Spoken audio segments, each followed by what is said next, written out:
اعوذ باللہ من الشیطان الرجیم، بسم اللہ الرحمن الرحیم۔ السلام علیکم ورحمۃ اللہ وبرکاتہ۔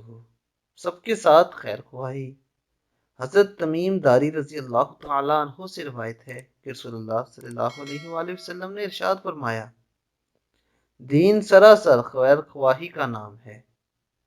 دین سراسر خیر خواہی کا نام ہے۔ اس حدیث مبارکہ سے ہمیں اس بات کا اندازہ ہوتا ہے کہ دین اسلام میں دوسروں کے ساتھ اچھا سلوک کرنے پر کتنا زور دیا گیا ہے۔ اور دوستو، نبی کریم صلی اللہ علیہ وآلہ وسلم نے یہ بھی ارشاد فرمایا کہ تم میں سے بہترین شخص وہ ہے جس کا اخلاق اچھا ہے۔ دوستو، آپ اپنا اخلاق اچھا کیجیے اور اس کے بدلے میں آپ کی دنیا اور آخرت دونوں خوبصورت ہو جائیں گی اور سنور جائیں گی۔ اللہ رب العزت سے یہ دعا ہے کہ اللہ تعالی ہمیں بھی دین اسلام کے مطابق زندگی گزارنے کی توفیق عطا فرمائے۔ السلام علیکم ورحمۃ اللہ وبرکاتہ۔